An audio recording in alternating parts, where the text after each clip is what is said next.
Hey everyone, and welcome to Volume 2 of Scary Stories from the Internet. Tonight we have 2 hours worth of stories, 8 in total. I hope you all enjoy them. If you do, please be sure to drop a like rating. Let's aim for 1,500 likes on this one. If everybody just took a quick second to click the like button, I think we could do it. Subscribing if you're new is also very much appreciated, as I post content just like this all of the time. Enjoy the video. And as always, I hope you all have a great night.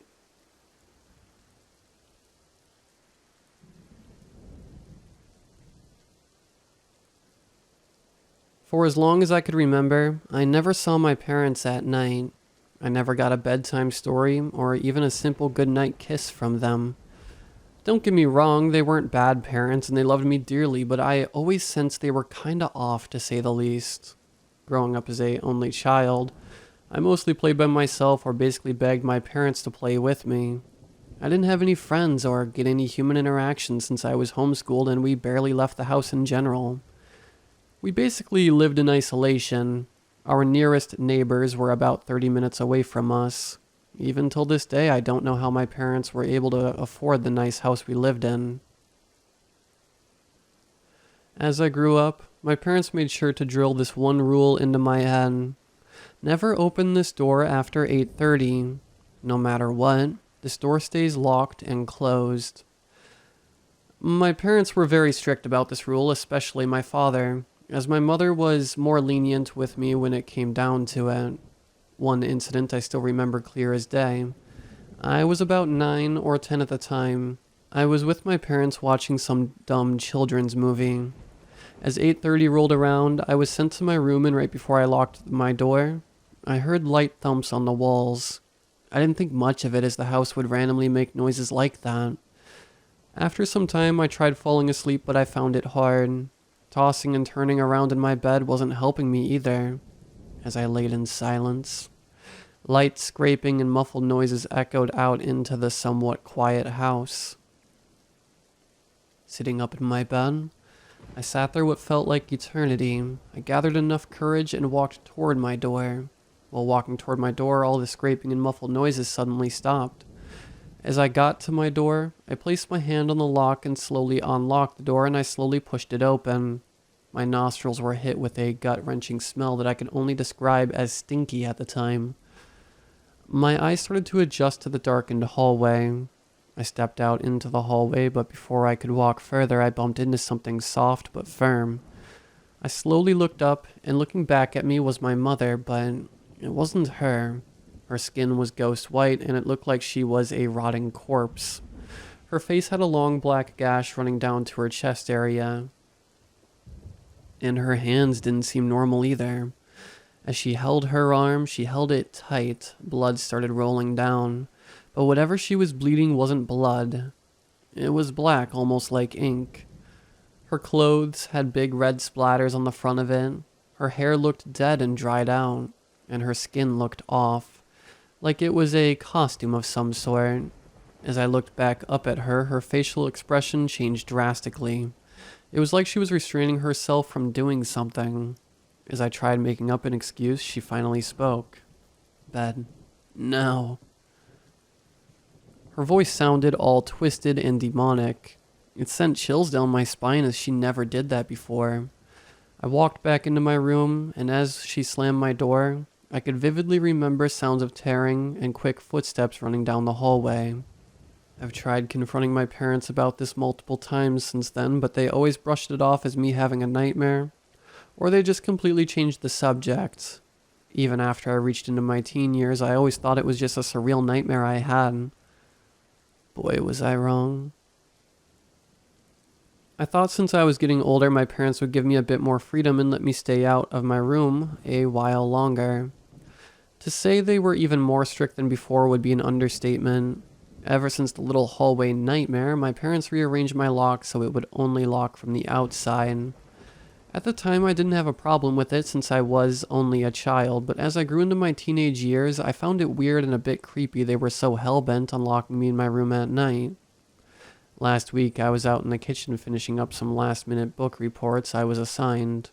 My father slammed my laptop closed, almost hitting my fingers in the process. "Don't you see what time it is?"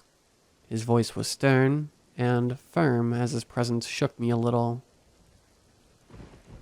As I turned around toward the living room clock and silently read out the time to myself, 8:35, the clock read as I slowly turned back toward my father. As I looked up at his face, he had the same facial expression my mother had when she caught me sneaking out years before. Like he was restraining himself from doing something to me. His body was moving on its own like something was inside of his skin as it was trying to get out. But before I could inspect further, he pointed in the direction of my room with a stern manner. I made my way toward my room, and not even 6 seconds later I heard locks clicking as multiple footsteps walked away. I've tried sneaking out of my room, but it proved no good as I tried pulling the door rattles off a chain bumped against my door. As I sat in the dark, I made my way towards my drawer and slowly grabbed a pick lock I was saving. I never pick locked a door, so I stuck it in and moved it around for about 5 or 10 minutes. As I was about to give up, I heard a small click and slowly opened the door, but was stopped by the small chain. As I started picking the chain lock, I could hear faint screaming and the same scraping I've been hearing for nearly half my life coming from the living room area. As the chain lock clicked, I carefully sat it down and stepped out into the hallway. Slowly making my way toward the living, the screams became a bit clearer. I peeked around the corner, and as I did, nothing was there. The living room was empty and quiet. As I came around the corner, I noticed a bright red door that was never there before. I slowly got closer to the door, and a chill shot down my spine as the air got heavy and thick. More screams from behind the door, and the combo of curiosity and being scared got to me. I slowly crouched down and raised my eye toward the small keyhole, and that was when I saw something that sent chills down my spine. It was my parents. They were standing around a silver table. There was red and black liquid splattered all over the place. As I scanned the room, the muffled screams started again. I looked back at the table and saw a pair of feet covered in red liquid struggling and wiggling around. As my mother walked in front of the table, something I can't forget happened. My mother placed her hands on her face and ripped it off completely. A bony, dark humanoid emerged from my mother's skin. The creature's arms were long and disoriented, and its hands were long and sharp. As my father removed his skin and revealed a taller humanoid with bigger teeth and claws, the sounds of scraping were them torturing people. The screams kept going, and the person struggled as the sight of my parents removing their skin scared him more. The creature walked slowly toward the man and placed one of its dark, sharp claws over his mouth before stabbing him repeatedly. Being scared and confused, I stupidly backed up into a lamp, causing it to fall over and break. The thump stopped, and with thinking, I ran back toward my room. Foolishly, I turned around and saw one of those things slowly walking after me. As I got to my room, I slammed it shut and placed my dresser in front of it. A voice came from behind the door as scraping came from the other side of my door. "Come out, honey. We aren't going to hurt you. We love you." A twisted, demonic tone came from the other side. As the scraping and banging continued, I came up with a half-assed plan. I grabbed a textbook from my bookshelf, and with all my might, I chucked it out the window. As the door began to move, I quickly hid under my bed. The door swung open with such force it bounced off the wall. As they walked into the room, my heart started pounding fast. He cannot escape here. He knows too much. As I heard them talking, I quickly moved from under the bed and ran toward the door. As they realized what had happened, I already slammed the door shut and locked them in. Without any hesitation, I ran, and I ran hard. Even when I bursted through the front door, I kept running. All I could hear was distant screams and my harsh breathing. I kept running toward the woods and didn't look back at my former home. After 4 minutes of running, I finally stopped to catch my breath. I could see my house from a distance, but I could make out 2 figures moving towards the woods. As I pushed myself to keep running, I could hear faint screams from the house. As it started raining, the wind became strong and harsh. I couldn't do anything but sob. As I walked into the road, I followed it for God knows how long. The cold rain hitting my skin as the sky grew darker. Sirens blared in the distance. Then it became quiet. The harsh winds blew through my hair as I shivered through the cold winds. As I was about to give up, I saw bright lights in the distance. A truck sign flashed bright as multiple trucks pulled in. A small relief came over me as I started running toward the truck stop. Tripping over myself multiple times, I kept running. I felt more and more relieved as I got closer. I'm finally free. I cried tears of joy as the truck stop became more clear. My legs and feet hurt from running too much, but I didn't care. All I wanted to do was get far away from here. My body wanted to give in and collapse, but my heart wouldn't allow me to. As I ran into the parking lot, I stumbled toward one of the trucks at the pumping station. A man with a red plaid shirt and a dusty red trucker's hat stood, pumping gas into his truck. I stumbled toward him, still in shock of what had just happened to me about 30 minutes ago. As he noticed me stumbling toward him, he slowly started backing up and reaching slowly into his waistband. Please, I need help. I struggled to speak as I tried catching my breath. The man slowly approached me as he tried calming me down. His dirty blonde hair slicked back by the trucker hat. Hey buddy, let's just calm down and let's talk. What happened to you? His voice was soft and reassuring. It almost made me forget everything that just happened. As he got closer, I begged and pleaded with him that we should get far away from here. His calm demeanor changed as he saw the fear on my face. We can't stay here. They're coming after me. Please, I said with terror filling my voice. My body started shaking uncontrollably as the images played in my head over and over. He placed his hands on my shoulders and looked me in the eyes. His grip tightened a little as he cleared his throat. Listen to me. I cannot help you if you don't tell me what's going on. So tell me. His voice was a little more strict and his eyes were dead and cold. My parents, they killed someone and I think I'm next. I stumbled and slurred over my words as I tried calming myself down. Here, tell you what. I'll take you down to the police department and you can tell them. That sounds good? He said while walking toward the driver's door. I slowly nodded as he motioned for me to enter his truck. I hesitated for a split second but climbed in as I realized what my parents are capable of. As we drove away, for most of the drive I was quiet.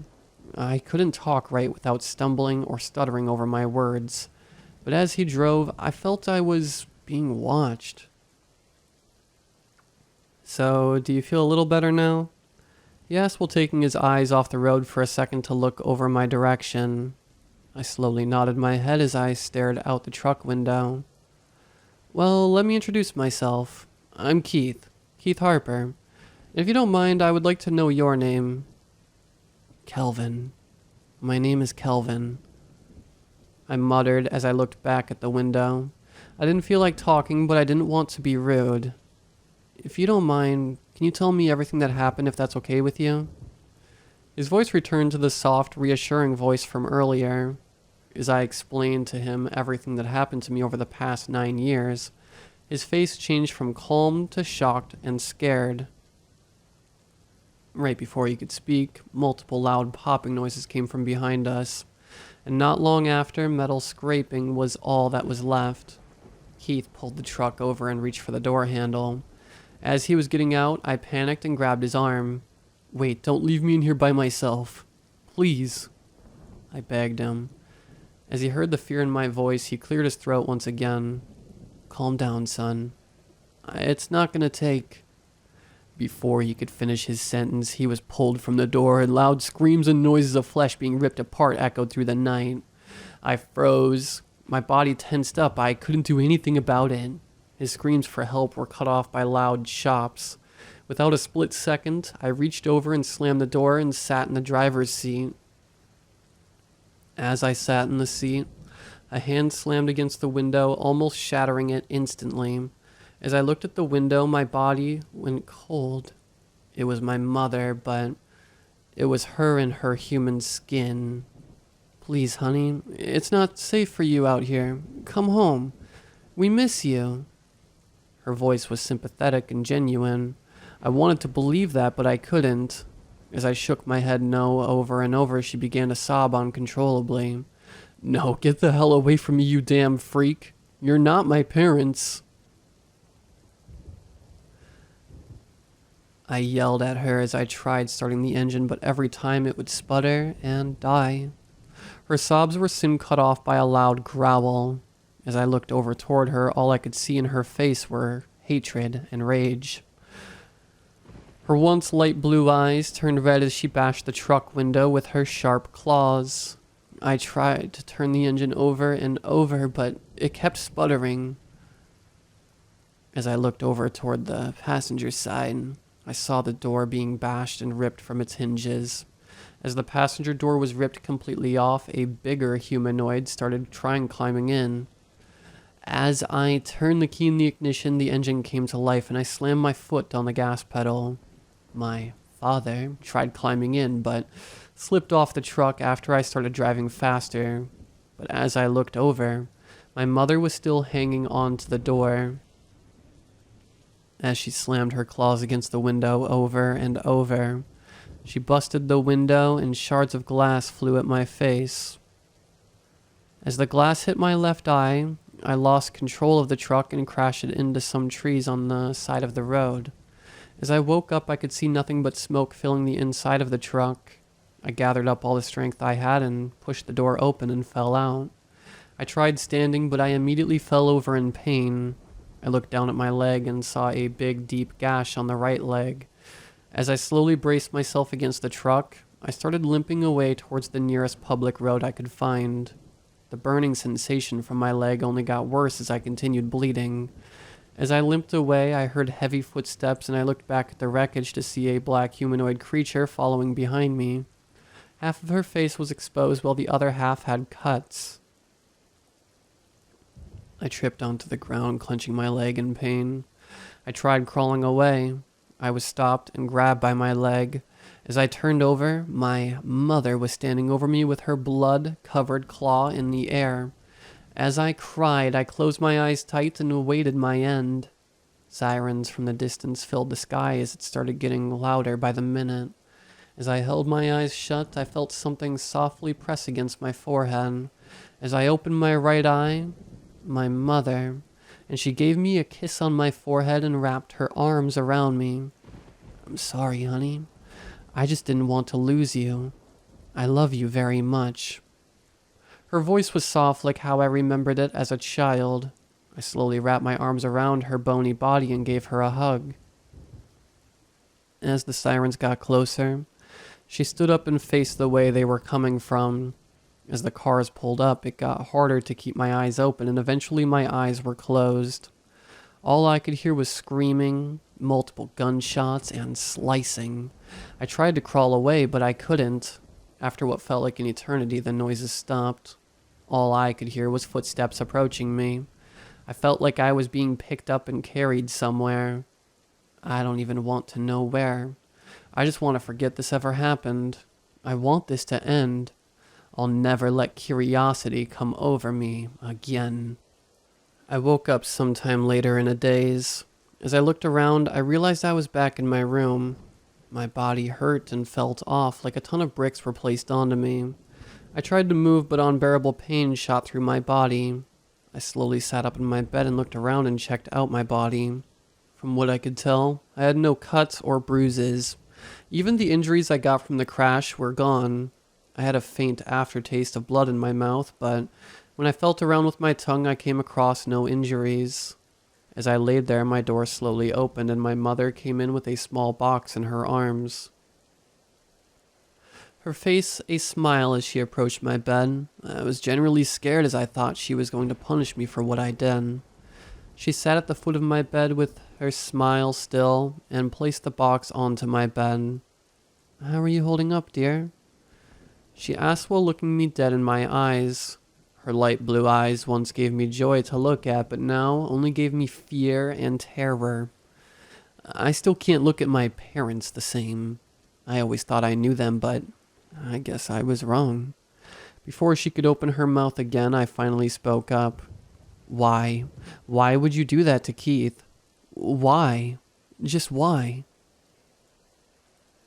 I had to try asking her. I just wanted to know why. Don't worry about that, hun. I want... Before she could finish, I interrupted her. No, tell me why. Why would you do that to Keith? He did nothing to you. He just wanted to help me. I tried so hard not to cry, but I felt the tears forming in my eyes. Honey, you have to understand we couldn't let him live after what you told him. If he would have told someone our secret, not only would they kill us, they would kill you too. And I couldn't just stand by and let someone endanger my baby or my family. As she talked, her attention shifted from me to the small box she came in with. Huh? What do you mean, kill me? I'm nothing like you monsters. I would never hurt another human being. I said as I felt my body slowly start shaking uncontrollably. She sighed and placed her face in her hands for about 10 or 15 seconds before reaching for my hand. Please. We've only been doing this for you, baby. To keep you safe. You're the next generation, after all. She said while smiling for a second. I was shocked and scared from what she said. My chest felt heavy, like a million bricks were placed onto me. I felt my mouth tremble as the tears started backing up. What? I said, choking over my words. My body tensed up and started shaking by itself. I wasn't like them. I'm not like them. I'm a regular human being. She giggled for a little bit before answering my poorly worded question. She looked remorseful, but was she really? I really didn't want you finding out the way you did, but you're one of us. Always has, always will be. Just take a look at your body. See? No injuries, right? No normal human can recover from those injuries that quick. Well, you did have help.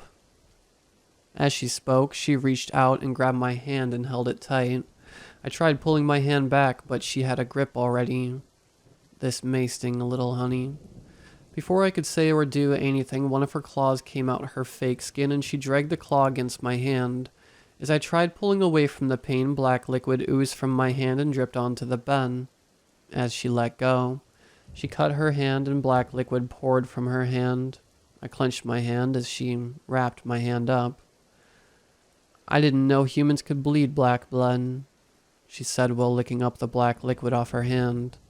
She reached out from my hand and pulled the cloth off to reveal no sign of where she cut me. It was gone, like it never happened. Like my other injuries, it was healed. See? No human could heal that quick. And it's all thanks to this, honey.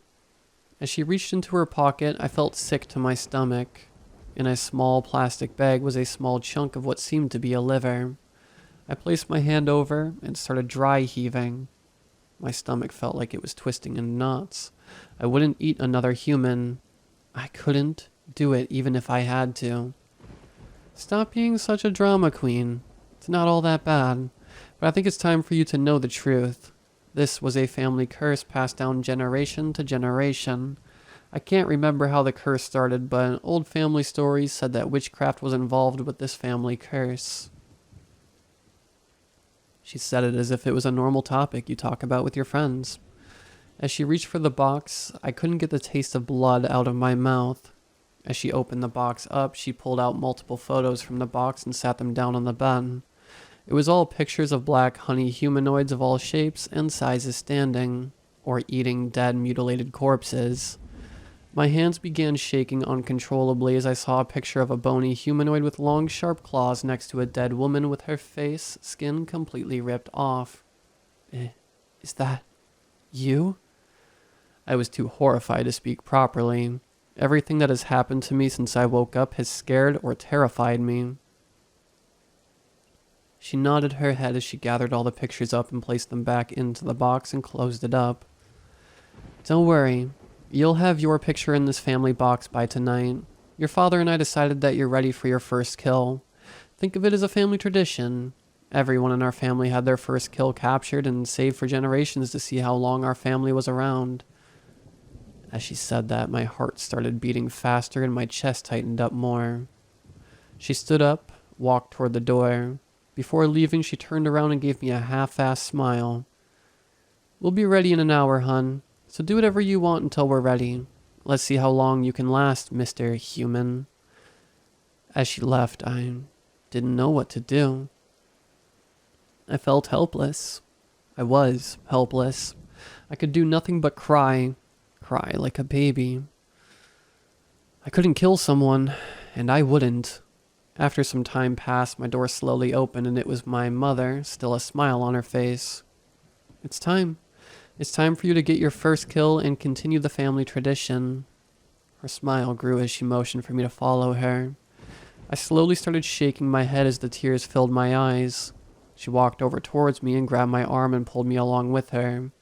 As she led me to the room where I found out my parents were monsters.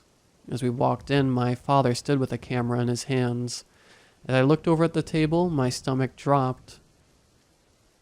A man laid strapped to the table, struggling and squirming around in his restraints. My mother pushed me toward the table and stood by, father with a big grin on her face. Go ahead, honey. Make us proud parents. As she spoke, I wanted to run. I wanted to run far from here, but I couldn't. If I did, I would just get people killed. Again. No, I cannot do it. You cannot make me, I said while backing away from the table. My mother sighed heavily as she walked out toward the table. You caused this. As her claw came out, she slashed the man's chest, drawing blood instantly. The man screamed out in pain as my mother's smile widened. What? As I tried talking, a strong urge came over me. I tried to resist, but the smell was just so calming. As I walked toward the table, my vision got blurry and I eventually blacked out. All I could remember was screaming and cheering. As I came back, I had a strong taste of blood in my mouth, and as I looked around, blood was all over the floor. My mother came over to me and gave me a hug. You did it, baby. A little sloppy, but we can work on that. As I felt around, I noticed I couldn't feel my hands. I looked down and almost passed out. My skin was gone. There in its place was dark bone. I blamed them. They made me kill him. I didn't want to. But it felt so good.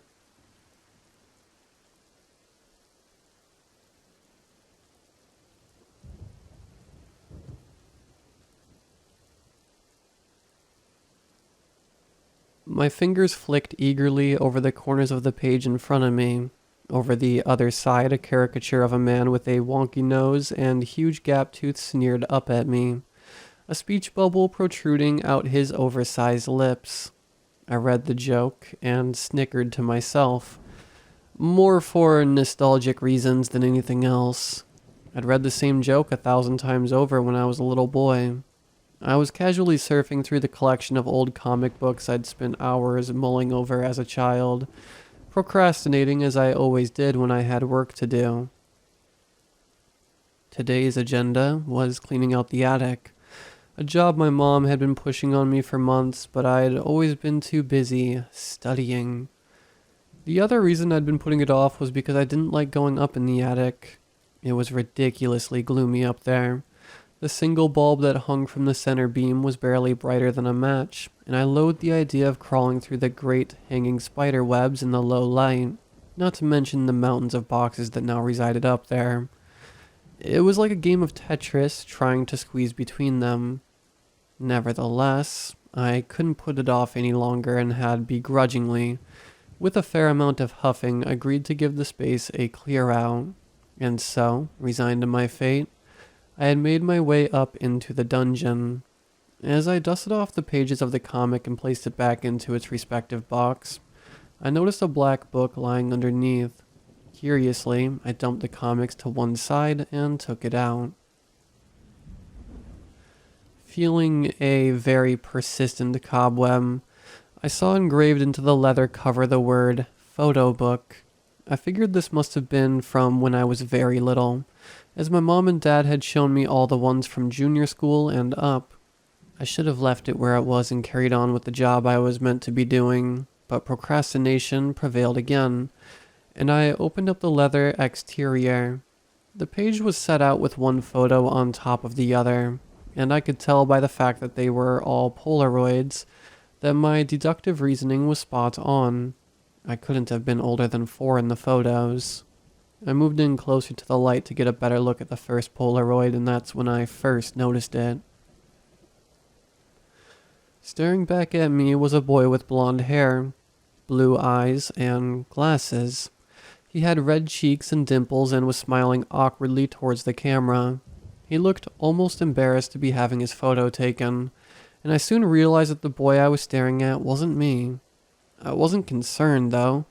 I reasoned that it must be much older than I had first guessed. It had to be an old photo of my dad, as he'd always been very blonde with blue eyes. Although he'd never worn glasses, it wasn't uncommon to hear of people not needing to wear them as they got older. I was just about to close it up when I noticed my mother's handwriting underneath the photo. Jimmy's 3rd birthday, 10th of June, 1996. But that didn't make any sense. This boy in the photo clearly wasn't me. I have brown hair and brown eyes for the record, yet my name was written underneath. She'd written my birthday wrong too. I was a Scorpio, 10th of November. I thought to myself, surely this must somehow be me. Maybe the Polaroid was distorted or something. But I hadn't convinced myself and was starting to feel a little uneasy. I looked at the second photograph. It was the same boy with the same awkward smile and slightly lopsided glasses, though this time he was holding a football trophy up to his face. Again, underneath my mother had written a short sentence. Jimmy's first goal for under 5s, 1997.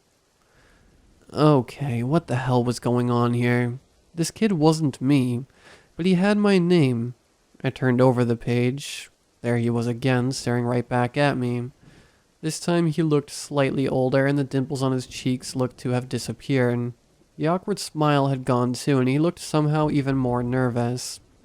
Jimmy's 5th birthday, 10th of June, 1998. There were no more photos on the page, and I found myself turning it over before I had time to process what was unfolding. I glanced across the first photo on the left-hand side and gasped. I was already so on edge by now that the shock of the photograph had nearly knocked me over. A boy with thick ginger curls looked up at me with a cheeky grin on his face. The photo was a little grainy, but I could make out the little red freckles over his nose and cheeks. His teeth and gums were stretched wide as he smiled at the camera. Underneath, a familiar handwriting read, Jimmy's 8th birthday, 5th of September, 1998. What the hell was going on? Was this a practical joke that my parents were both in on? Had my mother wanted me to clean the attic in the hopes I'd find this and they'd laugh about it? I'd gone from a little bit edgy to full-on freaked out. I could feel my heart thumping under my t-shirt and my palms sticking to the photo book. This other kid certainly was not me, and it wasn't the same boy I'd just seen on the other page either. Before I realized what I was doing, I flicked through the pages one by one, determined to get to the end. There were 4 other boys with the name Jimmy, all photographed in the same way in front of a black background. When I reached the end of the book and slammed it shut, I finally let out a breath after holding it in for what felt like an eternity. I'd never felt scared in my own home, but right now I was terrified to go downstairs and face my parents.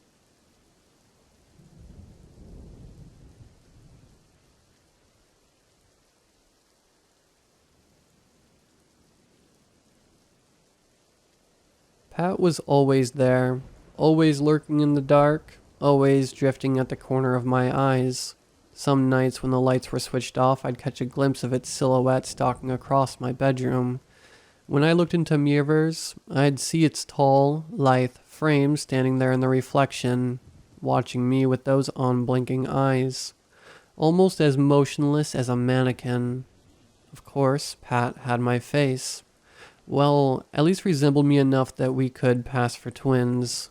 It had the same short, coal black hair right down to the birthmark on my neck. It was almost a perfect carbon copy of me. Almost. The eyes were what crushed the illusion. They were hazel like mine, yes, but Pat's eyes were a little more sunken. Like they were staring at you from the hollow eye sockets of an old skull. Those eyes were watching me now. I tried to ignore them. Porter. Hey, Porter. Dad snapped, snatching my attention. He clicked his finger in front of my face. You still with me, kid? I sobered up and turned to him. Well, it's kind of you to join us, son, said Dad, a tinge of sarcasm touching the edge of his voice. Welcome back. We were both sitting at the dining room table. The room was quiet. Apart from the hushed clinking of knives and forks, there was no other sound but the sound of rain pattering on the windows. Pat was watching us from the shadows of the room, sitting cross-legged on the floor. Of course, Dad couldn't see it. Yeah, sorry, Dad, I said, sighing. Just got a lot on my mind. Just before your little, daydream, I was asking whether you've had a think about what you're gonna major in. He broke some of his garlic bread and dipped it in his lasagna. You know, I hear Berkeley's got a great engineering program. I cleared my throat. Dad, I told you already, I said. I'm not going to college. At least, not yet. We've had this conversation before, Porter. Dad picked up his glass of red wine, swirled it a little, and then took a quick sip. You're a smart kid. You can go far. Hopefully somewhere as far as possible from this shitty town. The sky's the limit for you. He poured some more wine into his glass. You're gonna waste all that to stay at home and be a bum? Did I get it right? It's only a gap year, I protested. Everything's moving so fast. I just need time. Time to figure things out. Understand what I really want. I just don't want to rush into a bad decision. I brought my plate to the kitchen and dropped it on the counter. My dad followed me there. Now I could see Pat's face reflecting on the kitchen windows. It faded in and out behind the image of rain streaming down the glass pane. I ignored that expressionless face as Dad continued his lecture. Listen, kid, he snapped. You need to get it together. Wake up and smell the coffee. You can't run away from reality forever. You listening to what I'm saying to you? I'm not running away from anything. Do you think it's been easy for me, huh? These last 17 years, breaking my back to try and keep a roof over your head and food on your plate. It's not. I didn't work hard for you to waste all the opportunities Dad's voice faded into the background like buzzing white noise. I hurried out into the kitchen. Thunder cracked in the distance as I rushed up the stairs and made my way to my bedroom. I locked the door behind me and collapsed into my bed. I can't remember a time when me and Dad weren't butting heads. He tries his best. He really does, but there's always been a disconnect between us. I imagine things could have been different if Mom was still in the picture. Dad had never told me why she left, and I was too young to remember. I don't know much of her story. Just that one night she decided to pack her suitcase, hop into her 1986 Ford Taurus, and hit the road. No farewell letters, no explanation, no nothing. I was only 2. She was somewhat of a taboo in our house, one we never spoke about. Her name was all I had left of her, the last fragment of her memory. Sarah Juliet Crispin. I searched for that name everywhere, but wherever I looked, there was no trace of her left. It was almost as if Sarah Juliet Crispin had never existed. I laid there in my bed, absent-mindedly staring at the ceiling until I drifted to sleep. I woke up when I heard the sound of creaking. My eyes adjusted as I looked around the dimly lit room. Pat was sitting on my computer chair, rocking back and forth, the same empty look on its face. It was 1:06 a.m. Pat never had a lot to say. In fact, the only word I ever heard him utter was Pat. Hence the nickname Pat. He just silently lingered, like the stubborn odor of cigarette lingers on a smoker's clothes. He was always there. Somehow that comforted me. It reminded me that I was never alone, that I always had a friend. Dad and Dr. Schumacher keep telling me that I'm only seeing hallucinations, that I'm sick and need to take all my medication if I want to get better. But Pat's not a hallucination. He's very real as the blood crashing through my veins and the air that I breathe. I fumbled into my trouser pocket and pulled out my phone, hightailing it to the Instagram app. A cascade of memes, cute cat videos, and TikTok clips flooded my news feed. I was scrolling through the usual shit when an oncoming call came suddenly flashing up on the bright, sleek screen of my phone. It was from a no-caller ID. I ignored it. Nothing good ever came out of unwarranted 1 a.m. phone calls. 2 minutes later, another call came. Again, no caller ID. I swiftly pressed the decline button. No thank you. 10 seconds later, my phone was buzzing once more. Who could this be? I felt an uneasiness settling around me, but my curiosity was inviting me, daring me to answer. Curiosity got the better of me in the end, so I answered. I sat there at the edge of my bed, phone to my ear. Hello? No reply, just silence, but I could faintly hear someone breathing at the other end of the line. Who's there? I tried not to let them hear the waver in my voice. The silence lasted a little longer, but it was eventually interrupted by a sweet strain of music that drifted through the phone. It was a slow and dreamy tune, almost like a lullaby. I hung up the phone quickly and put it on Do Not Disturb mode. It's probably some prank. I tried to convince myself. Some dumbass kid's trying to get a scare out of me. At least, that's what I believed until I heard Pat shifting in his seat. I turned to look at him. He was shaking a little. His eyes darted around the room like he'd suddenly just woken from a trance. Those eyes widened when they met mine, almost as if he was begging for help, but no words came out of his mouth. He was still sitting there, delirious, frozen, like a prisoner in his own body. He began to stand up slowly from his seat. His back slouched a little as he looked around.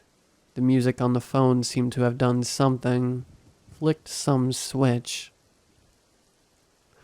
He wandered around my bedroom, studying it with curiosity, almost as if it was his first time seeing it. He stopped to look at a framed picture that was hanging on the wall. It was a picture of me and Dad, both of us smiling and matching in our Boston Red Sox t-shirt. Happier times. That's when I was 5, I told Pat, though I wasn't too sure if he was listening. Boston Red Sox versus Tampa Bay Rays. Great game. Pat turned to me and approached me. He looked at my face closely and then touched his own. He opened and shut his mouth a few times like he was weighing the power of each word before he spoke them. When the words finally came out, he said,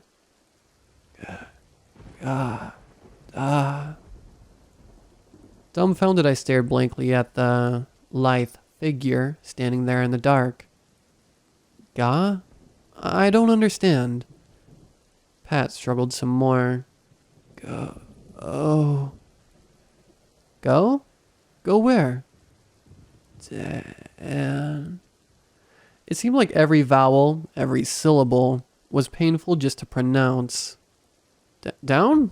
Go down? Downstairs? Pat nodded. It was a stiff and awkward nod. Basement, he stuttered. Basement? Go down to the basement? A nod. Pat pulled my sleeve, motioning for me to follow. He left no shadow on the floor or walls as he quietly crept through the hallway. I couldn't even hear the floorboards creaking under his bare feet. We made our way down the stairs and towards the basement. I tried pulling the basement's trapdoor, but it was shut. Just as I expected. Dad was always hell-bent on keeping his precious basement neat and tidy. No one was ever allowed in there. Ever. The old man had a flair for the dramatic. Pat pointed downwards. Floor. I crouched and ran my hand along the smooth, polished oak floor. One of the floorboards was slightly loose.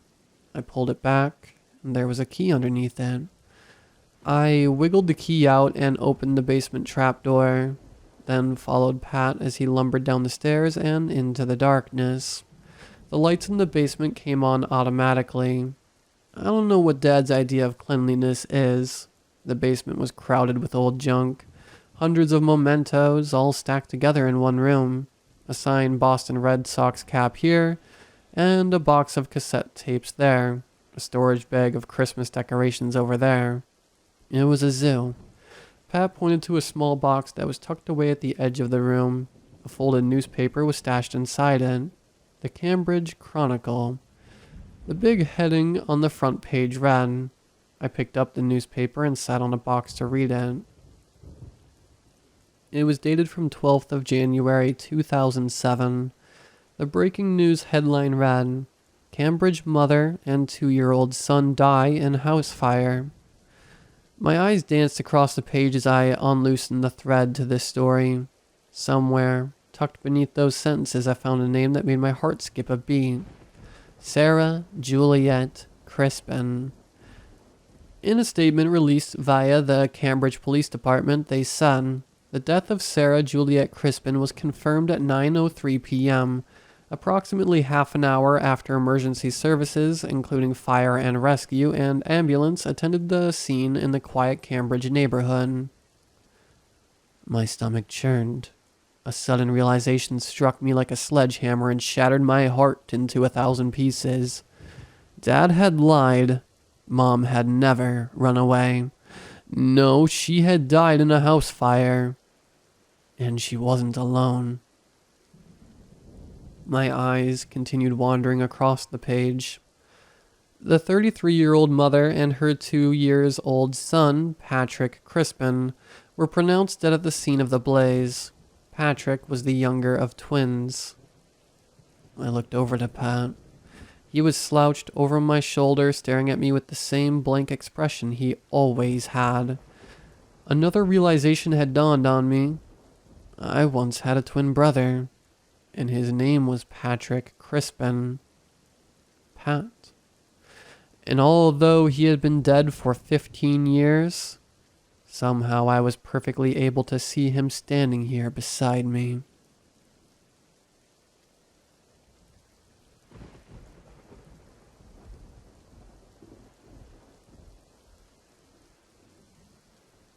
Have you ever been in a situation where you felt the universe or something greater saved your life? Some background. I, male, work for nonprofits. It's my passion and I'm currently in school for it. I'm from the South and grew up in a very religious home. The gifts of the Spirit, talk to God / hear God talking to them crowd. I'm not really into it, but my family is and I grew up around it. This might seem fringe, but it has a point later in the story. One summer, I worked a seasonal job for a nonprofit on the West Coast. My car wouldn't survive the trip, so I flew there and intended to fly back when the season was over. But I changed my mind when a couple of friends, both female, asked if I wanted to road trip back east with them, and I agreed to do so. We planned our trip and noted a few places we wanted to stop along the way. A couple national parks, cities, and just basic attractions. I had bought a teepee-shaped tent earlier in the summer for a camping trip, so we agreed we should camp a couple nights to stretch our dollar and experience as much as possible. On our second night of the trip, we decided to camp outside a national park and agreed the next day we'd drive 8 hours to our friend's house at the halfway point of the trip to make up for last time.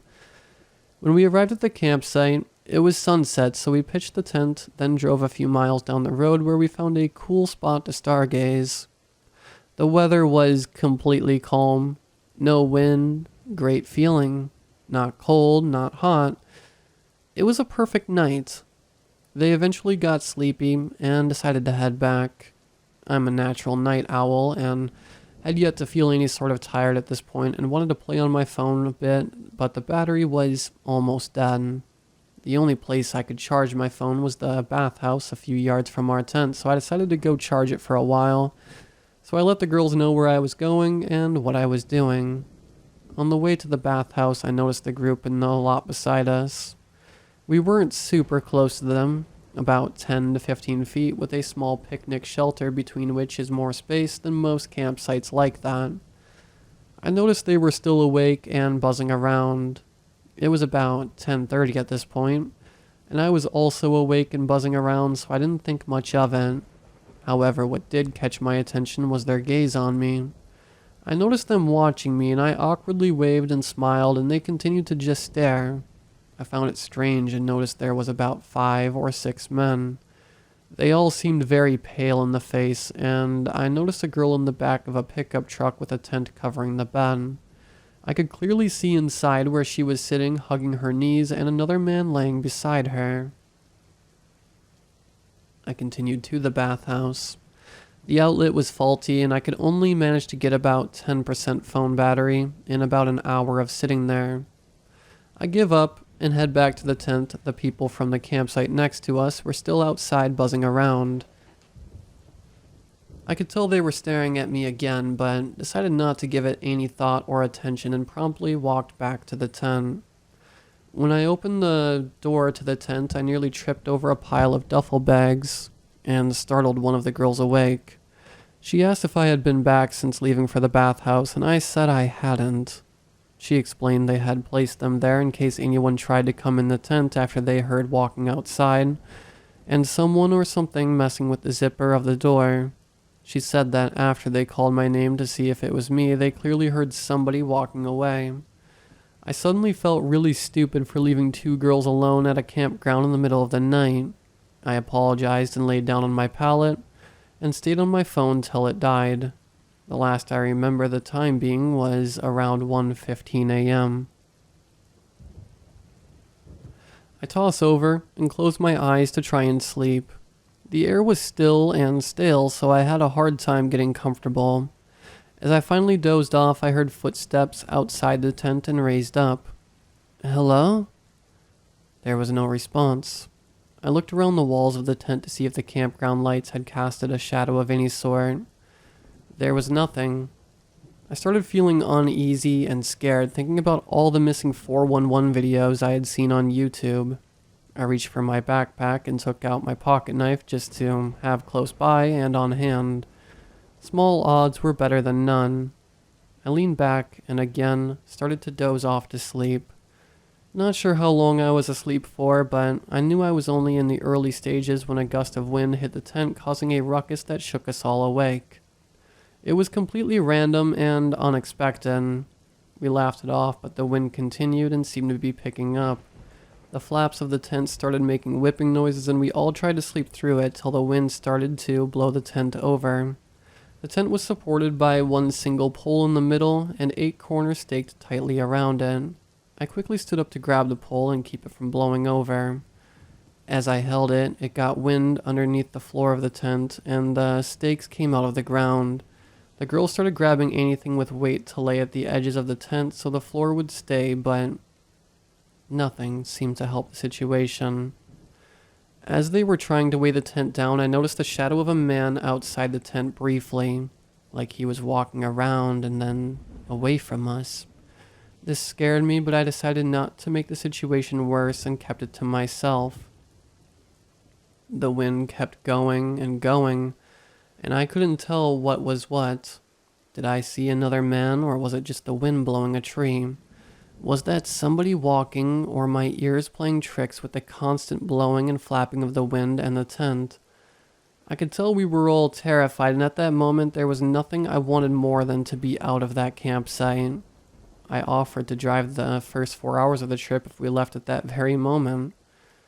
Their reactions were not at all hesitant as they started collecting our belongings while I held the tent up. Eventually everything was out and I let go as the tent collapsed and I crawled my way to the door. They had already thrown everything in the car and was sitting inside. "Leave the tent," one of them yelled, and I didn't think twice about doing so.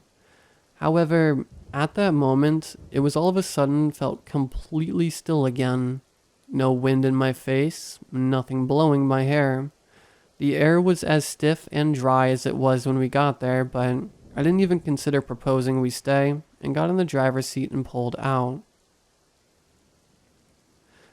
I noticed the people at the site next to ours, still outside, one of them literally between our campsite and theirs. They were staring us down as we left. They looked almost disappointed. I'll never forget their creepy gaze. The girl with them still in the bed of the truck hugging her knees.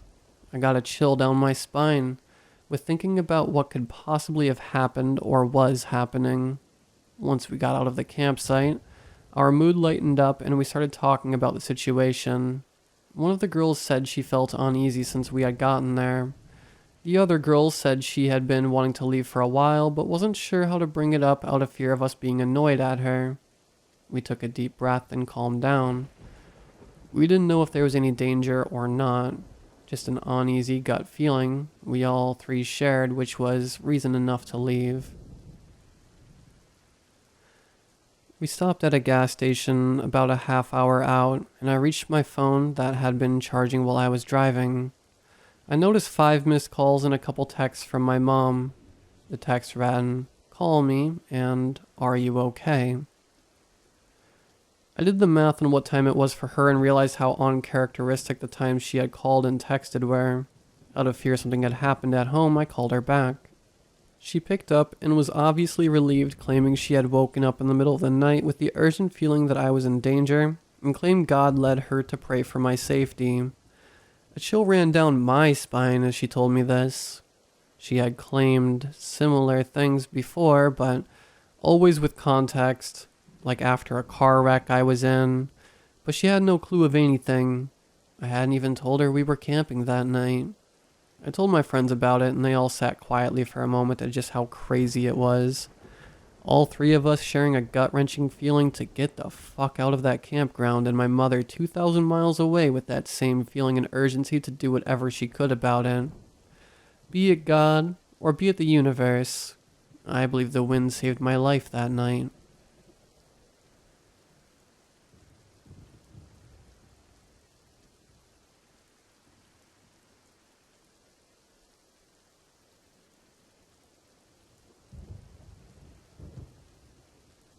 When I was 5 years old, I had a strange dream.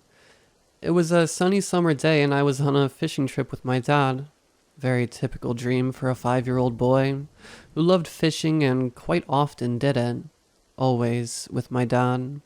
But this time the dream got a really weird turn. I watched my dad. He was admiring the nature, rowing our boat slowly on a calm green lake. He had those mirrored sports sunglasses that almost every dad has, and was wearing his black cap that was so sunburnt it almost looked orange. That's how clearly I remember that dream. Dream that quickly turned into the creepiest and weirdest nightmare I had seen so far. Dad suddenly dropped the oars and they sank into the water.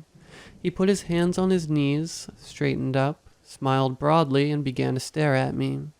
It wasn't a normal, happy smile. Despite his sunglasses, I could tell that his eyes were not smiling. He looked like he was forced to smile. I immediately started asking what's going on, but he didn't say anything. Rest of the dream is blurry and I don't remember how it ended. I think it was just him staring at me with a big smile and me crying for what felt like hours. My next memory is waking up crying. My mom already next to my bed. She assured me that it was just a nightmare and I calmed down. But I stayed awake for the rest of the night watching something from TV. Yeah, it was a dream. But it was also something else. It was my first meeting with the mimic. Fast forward a couple of years. I'd almost forgotten the nightmare. I was probably 9 or 10 years old and spending time jumping on a trampoline in our backyard. It was on a summer break and I woke up early that day. I was alone jumping and doing tricks until I noticed something in the corner of my eye. It was our neighbor, old, retired policeman who just came to say good morning. He praised how early I was awake and told me how the apple harvest would be plentiful this year. I answered shortly to his thoughts and kept jumping.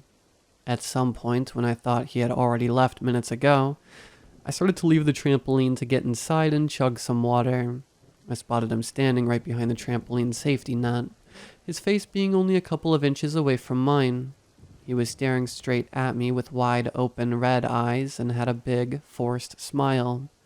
His eyes weren't smiling and they looked like he hadn't blinked for minutes. I was shocked. I couldn't even move for a moment. I finally managed to jump up and ran inside faster than I even knew I could. I told my mom what happened, and she was nearly as shocked as I was. She suggested that we should go to knock on his door and ask about it. I was too anxious to go with her, and she went alone. She came back soon and told me that the neighbor was puzzled about my mom's words. He claimed he only visited our backyard quickly and denied staring at me. I kept my eye on him for the next weeks, but soon everything turned to normal and I forgot that incident. Fast forward again. Now to my teenage years. I was about 14 years old and left school on normal Friday afternoon. I had a habit of cycling to my grandparents' house after school because they lived close to my school and I liked to go and chat with them while doing my homework and having a big cup of strong coffee. I walked in because the door was never locked and I was always welcome there. I dropped my backpack to the floor and walked in straight to the kitchen table. I saw my grandmother on the left side of me washing dishes. I could only see her back because she stood head towards the kitchen sink. I slammed my school books to the table and started chatting with my grandma. I complained to her about math being too hard to learn and something about our biology teacher. I was focusing on my math homework until I realized something. Grandma hadn't responded to anything I told her. She didn't even say hello when I came and didn't even hear the sounds of her washing dishes. The house was totally quiet. I completely froze. I already knew what it was. I've been there before. I was too scared to move an inch, so I tried to see her reflection from the flower vase on the table. And then I saw it. She was standing in the same place as before, but now facing me. Wide open eyes and a forced smile that was even bigger and sicker than our neighbor's. She looked disturbing. Her skin looked almost purple. Her eyes screamed pain and horror, and her mouth was distorted to a biggest smile that's possible on a human's face. I ran out, didn't even take my bike, just ran home. Mom called Grandma right away when I got home. She said that she was having a nap on their bedroom and she hadn't seen me today. At this point of my life, I started to realize that something is following me, something that can possess people around me, just to stare straight at me. It's like some kind of parasite. The being can't or doesn't want to use its host's voice, and it seems like it just wants to watch me. After that day, I had bad anxiety and depression, and I quit school when I was only 14. No one really believed me, and I didn't get any help. I started drinking daily and lost my will to live. Now, fast forward to present moment. I've isolated myself in fear of the mimic, and I live alone. I thought that it couldn't get to me if I was alone, but I was wrong. Tonight, when I was about to go to sleep, I noticed a figure in my wardrobe. I turned on my phone's flashlight and pointed it to the wardrobe. After focusing my eyes for a couple of seconds, it started to form. Is that me?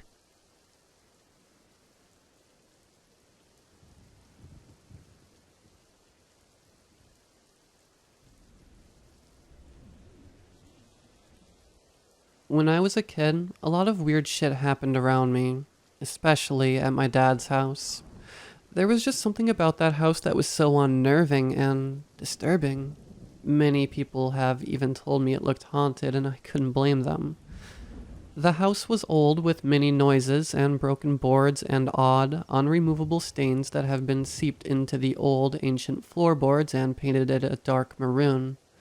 In all honesty, the majority of the things I remember happening to me at that house could just be things I made up in my head as a kid in a scary house, and it didn't help my dad would have made me watch horror movies that usually have houses like ours in them that were always haunted by ghosts and whatnot.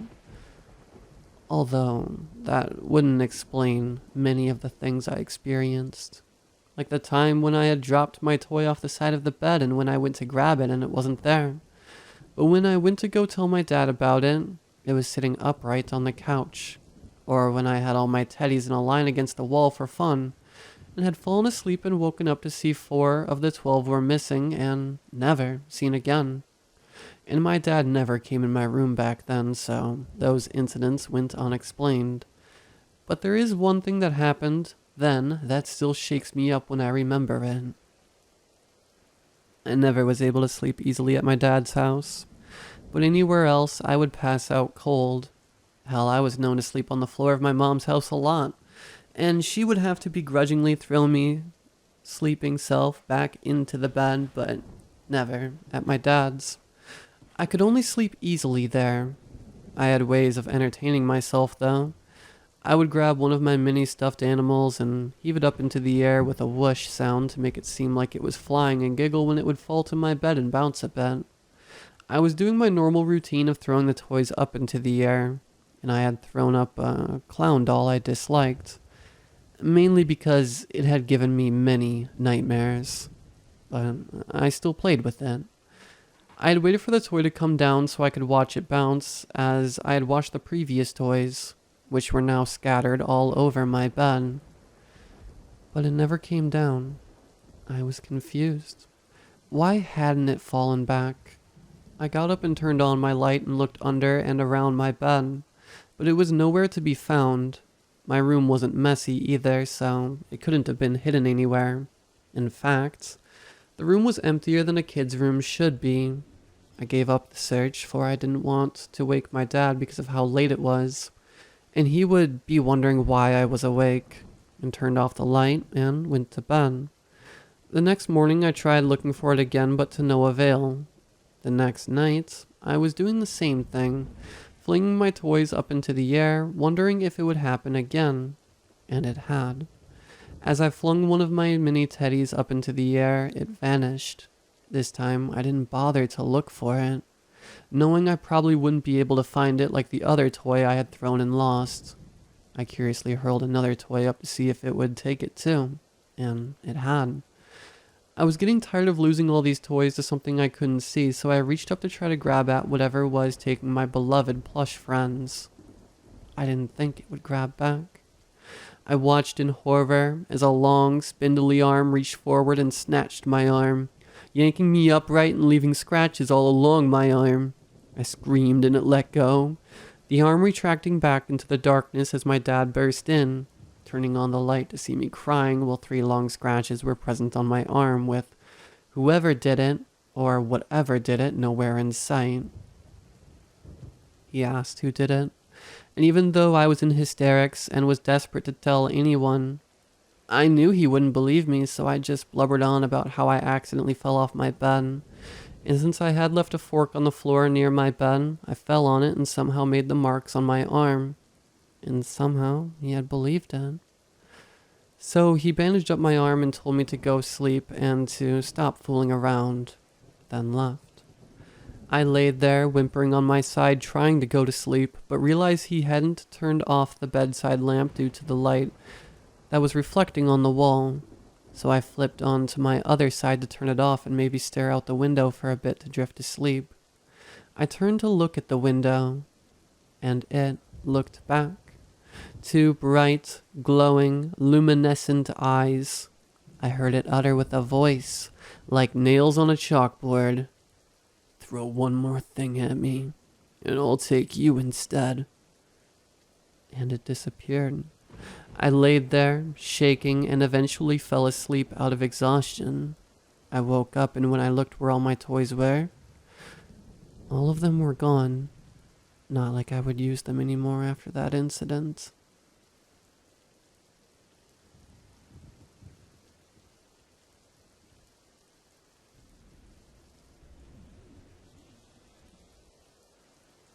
March 25th, 2022 is a day that will always stick with me.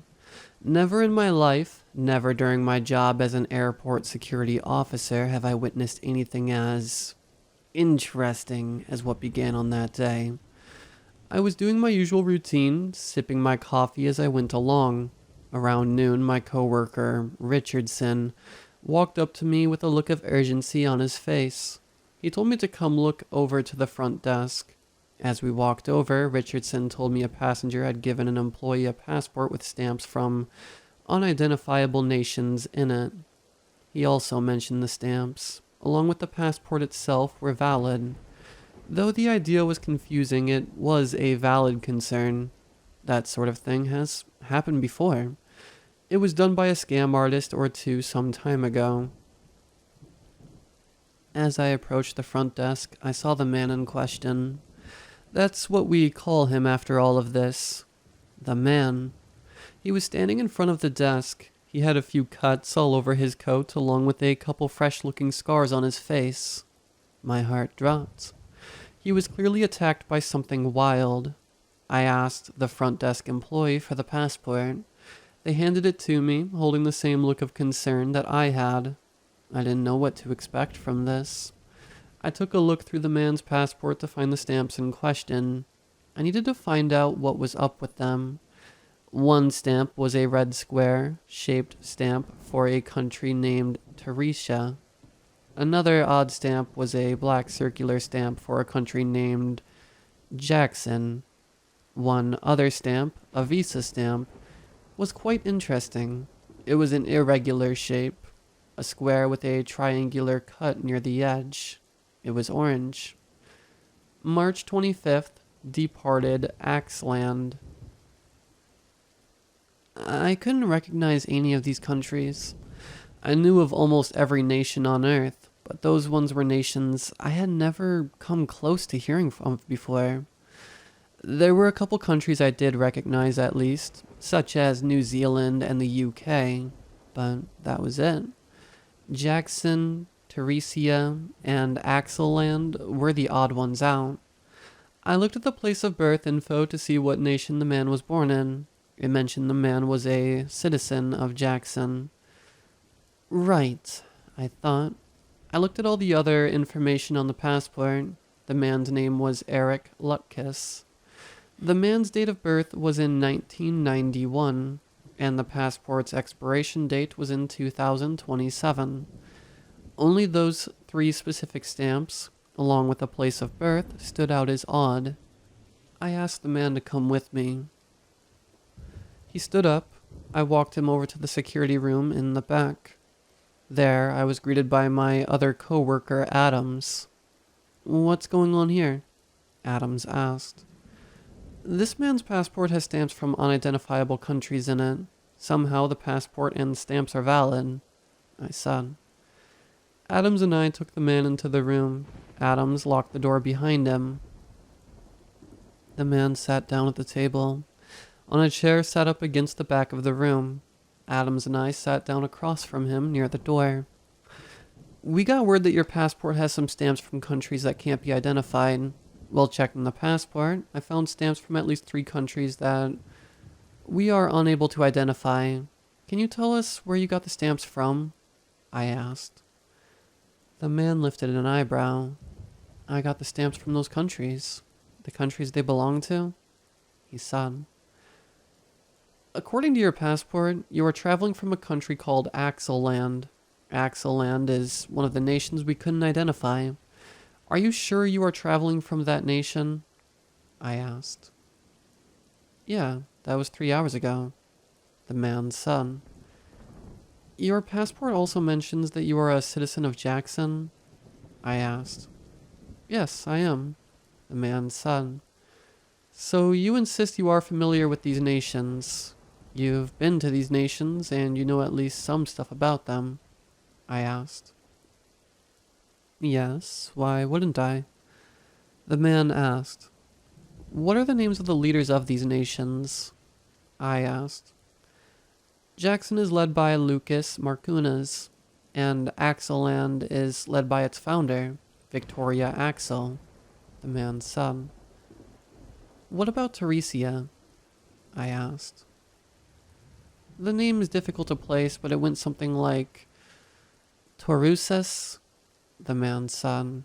Things went downhill so quickly, and I barely paid attention to the politics of countries like Teresia. The man's passport was valid. He landed in the United States after taking off from an unidentifiable nation, and he was insisting the countries were real. I knew something was up. I told Adams to watch the man while I checked the security footage of the man entering the terminal. When I checked the footage, I easily found the man as he walked into the terminal. People around him were looking at his damaged coat, as well as his scars. One person walking behind him had a confused look on their face. The man walked up to the service desk, and so on. I went back into the security room. Once I stepped in, I noticed Adams was nervous. The man was still sitting across from him, though. I don't know if this man is joking or not. He's starting to get a little odd, Adams said. Did he say anything? I asked. He said he was attacked by different things. I don't know if I understood him correctly. He did say he didn't want to describe them, Adams said. He also said he isn't from here, but he didn't mean he isn't from the United States. He barely told me what he meant. This was strange. There had been multiple out-of-the-ordinary passengers over the years, but this was starting to top all of that so far. I asked the man for his luggage so I could inspect his stuff. He handed his luggage over to me. Again, he was calm as he did so. There was a regular assortment of items in his bag, although one of the items looked a little outdated. It was a cell phone that looked like an iPhone 4, but more polished, if I'm explaining it right. It looked like if the iPhone 4 was today's hottest gadget. I observed it for a few seconds, then I put it back. There was a notebook in the man's luggage as well.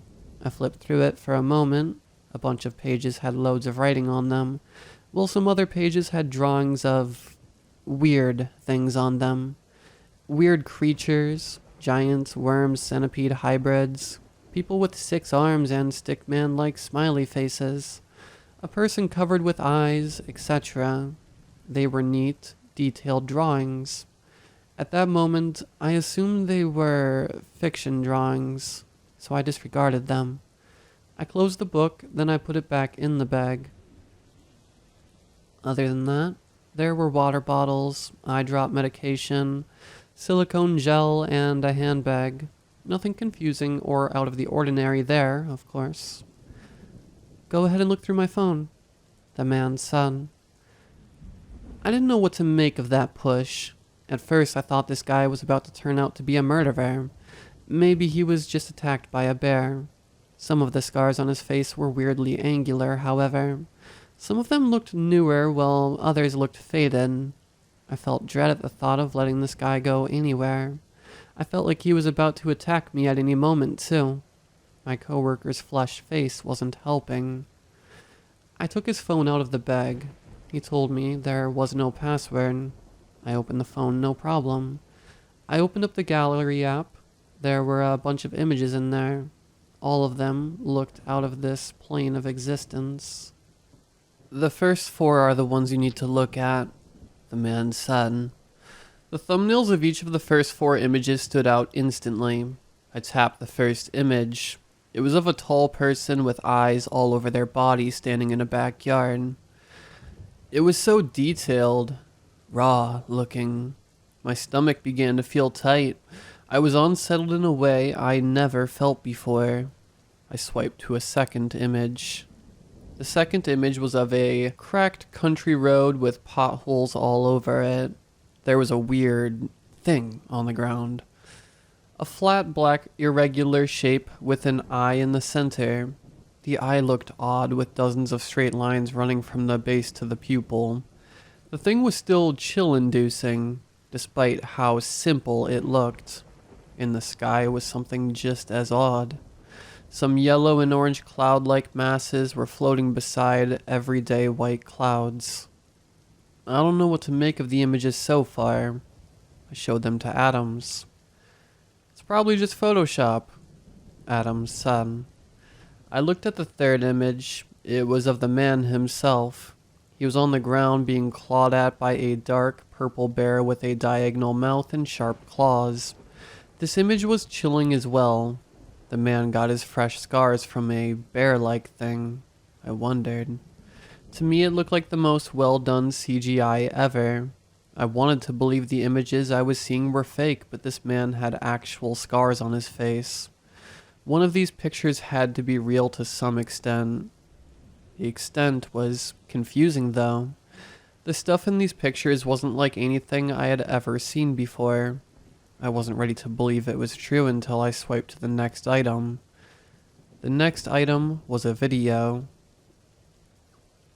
In the video, the man was sprinting down an empty city street, breathing heavily. The city was quiet. The only sounds in the video were the man's heavy breaths and the wind. A loud bang happened behind him. He jumped, shaking the camera. He sprinted right into an alleyway. As he ran down the alley, a tall, dark, gray creature with sharp nails barged out of a door to the left. I was amazed as I watched it. I jumped as well as the creature was absolutely terrifying. The man gasped. He turned around and ran at a faster pace back to the road. Right as he ran back into the sidewalk, he let out a painful moan. God, I hate it here. The man said to himself in the video. The video ended. Where was this video taken? I asked. Boston, but not your Boston, the man said. I didn't want to waste too much time with the man's stuff. I needed to get to the bottom of the mysterious passport stamps. I had another security guard bring in a world map so he could point out the locations of the unidentifiable nations. Please point out the locations of Axeland, Jackson, and Teresia on the map, I said. The man looked at the map. I saw his eyes widen a bit as he looked at Europe. He looked confused for a second, then he pointed to Poland. This is where Axeland is supposed to be, the man said. Poland? I asked. Yes, the man said. He kept his finger over Europe. A couple seconds later, he pointed at the Baltics. Jackson, I'm surprised it's still Lithuania here, the man said. I wasn't sure if this man was being serious or not. His passport was officially stamped with the names of countries that clearly didn't exist.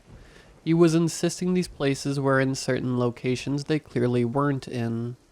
He looked over Europe some more. At one point, he pointed at Greece and Macedonia. Teresia, the man said. The man continued to look at the map. It was like he had never seen a map of the world before. He murmured something to himself as he took a look at Southeast Asia. Vietnam is united here, he whispered to himself. It took me a few seconds to come up with another question as I wasn't sure what this man was doing or why he was doing it.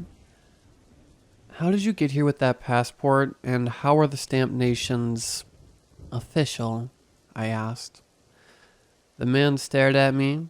He gave me a breathy laugh. A concerned look grew on his face as he finished laughing. I don't feel comfortable talking about it. I might need a therapist after all that. I was born there too. That stuff is all I'm used to, he said. His voice was shaky. He gave a look of exhaustion after he spoke. We're going to have to put him in a hotel room, Adam said. Okay. We're going to put you in a guarded hotel room until we know what's going on here, and what to do with you, I said. The man thanked me. Whatever was going on here, it was giving me goosebumps. Whatever he went through had to be checked up on too. I decided to have a medical doctor visit him during his stay. During the trip to the hotel room, the man had a look of amazement on his face. He was glancing all over the place. He kept going, wow. And that's all he said. He muttered it to himself a bunch of times throughout the trip. He even muttered it when he stepped into the hotel room. I assured him a doctor was going to arrive soon. He thanked me again. He left him alone with the guards. I got back home right after 10. As I settled on my couch, I noticed something on my shirt. It was a yellow bug the size of a moth.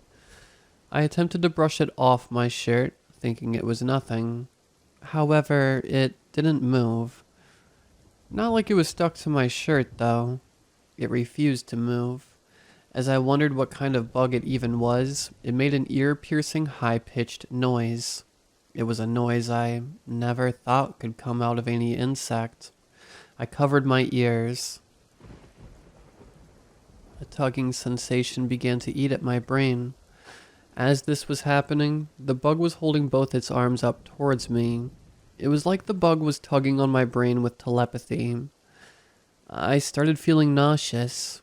My heart rate began to speed up. I never thought a bug could ever do anything like that. That's because I'm pretty sure no bug could do anything like that. I smashed the bug with my hand. After I did so, it stopped making the ear-piercing noise. The nausea went away as well, thankfully. However, the bug was still sitting on my shirt. As I stared at the bug in pure confusion, I swear I saw something odd on top of it. It was a part of the bug.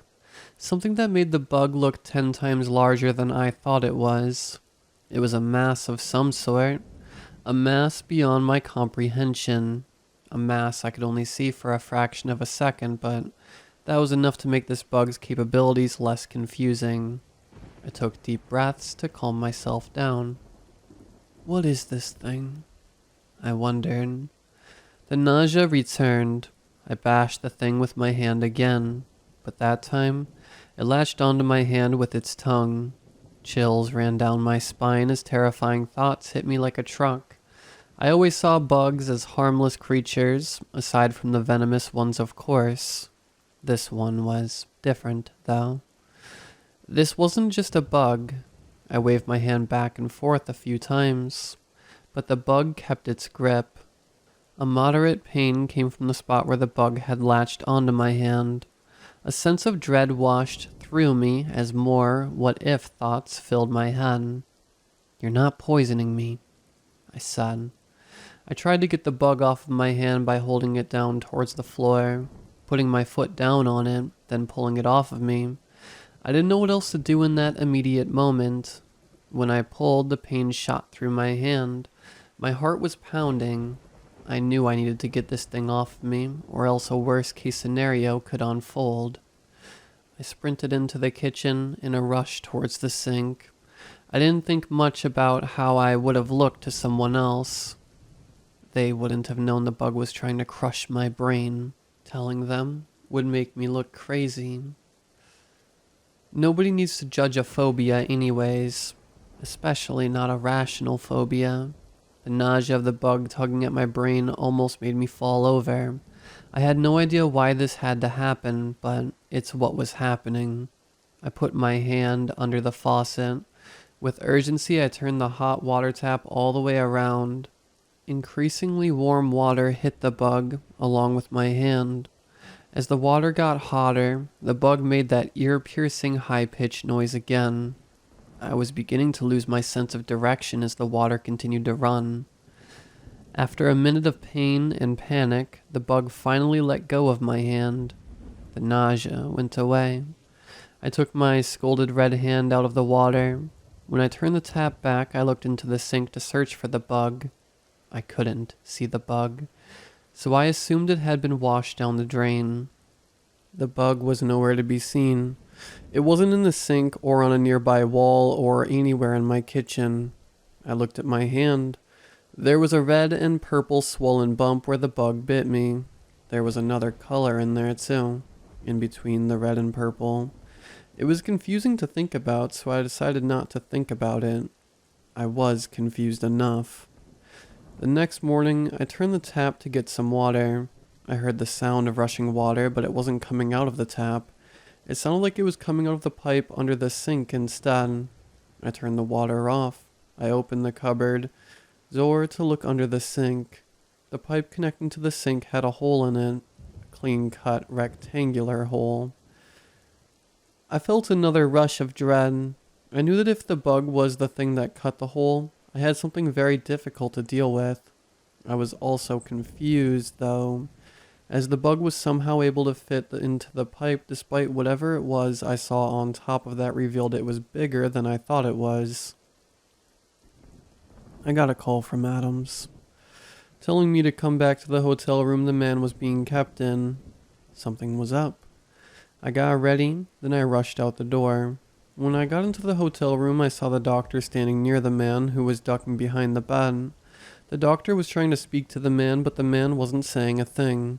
The doctor told me the man was grieving the loss of someone, but didn't want to say who it was. The doctor also told me some tests were done. The man had multiple infections that needed to be treated. I asked about the writing on the wall. The guard told me that at 2 a.m., the man began to hyperventilate. He wrote some random numbers, words, and sentences all over the walls. Then he drifted off to sleep. On the floor, I took a look around the room. Patterns of 5 different things were written all over the walls. 1967, dread. The meteors in 1913 were a warning. Mirror, we are worthless. I observed the writing for a moment. I knew they were supposed to make up something coherent, but some of them were too vague. I couldn't think of any way to piece them all together in the immediate moment. The guard continued to brief me on what happened. We asked him about the year. He said he was born in 1991, like his passport says. Then he said he doesn't know exactly what happened in 1967, but something happened that made his, in his words, reality go under. He screamed when we mentioned it to him. The guard said. What about the meteors and 1913? I asked. All we could find was the Great Meteor Procession of 1913, when a few dozen meteors were seen flying over Canada and Bermuda, the guard said. The man let out a grunt. Did he say anything more about Axelan, Jackson, and Teresia? I asked. He told us he came here from Axeland, that the world is very different from what the world in his reality was like, and that a mirror helped him out. He didn't go into much detail about any of it. Other than that, nothing, the guard said. Whether the man was being truthful or just downright crazy, he needed help. We didn't know how to deal with this kind of thing ourselves. The man needed a trained therapist. I wasn't ready to believe the stuff he showed to Adams and I was real, but his passport was still a mystery. Also, the bug. Well, the bugs. The doctor held up a plastic bag with a yellow moth-sized bug in it. It looked just like the bug that bit me the previous night. We found this bug that was stuck to him. We scraped it off, then we put it into this bag. It looks like it's dead, the doctor said. That looks like the bug that attacked me, I said. I knew I saw 2 bugs in his coat yesterday. Where did the other one go? Adams said. I fought it off after it tried to squeeze my brain somehow, I said.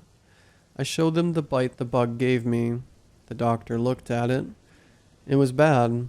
The guard looked at his own hand, noticing he had a similar bite. The doctor asked about it. The guard told him the bug bit him, but he didn't notice the bite until right then. The doctor explained to the guard, the man, and I that we needed to go to the hospital to be checked up on. Another rush of dread washed through me. The doctor knew we had to go to the hospital, but he still looked confused. He probably didn't want to tell us he had never seen anything like it before. I felt it. I had no idea what was in store for me. At the hospital, I sat up on the bed waiting to find out what was about to happen to me. 2 people in black suits walked into the room. They asked me about the bug. I told them everything. I shivered as I recounted the night the bug almost crushed my brain.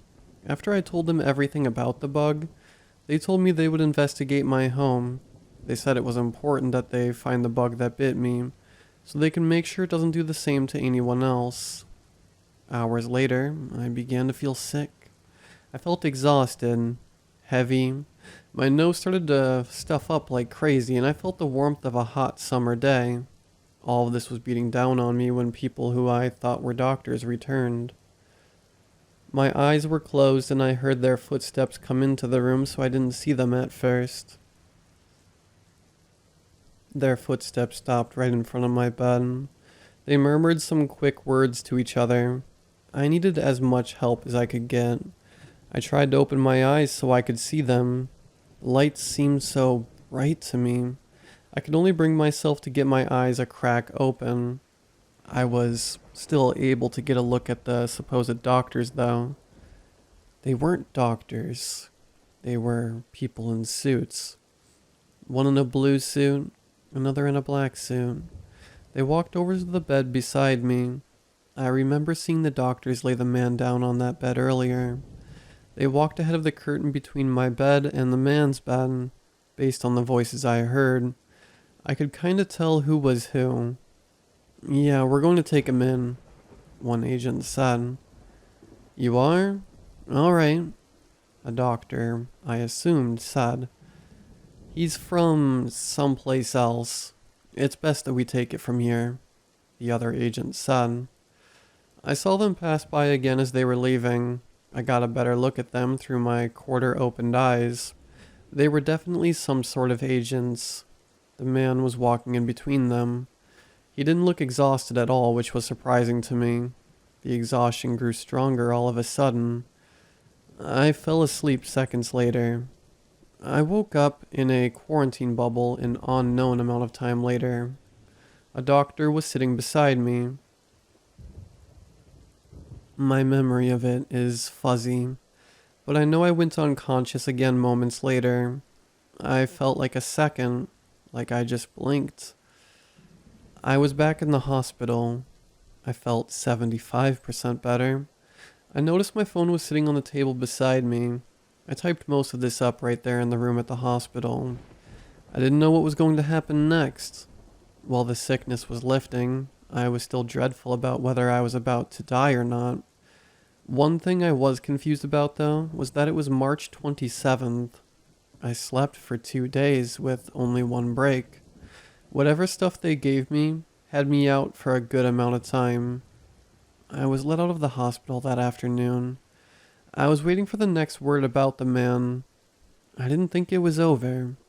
That evening, I texted Adams. "Any more info on the man?" I asked. "He was taken to a good psychologist, apparently. We are supposed to get back to our usual jobs and not worry about him. The psychologist will take it from here," Adams said. I thought the agents were taking him in for further investigation. Of course, we probably weren't allowed to talk about that investigation.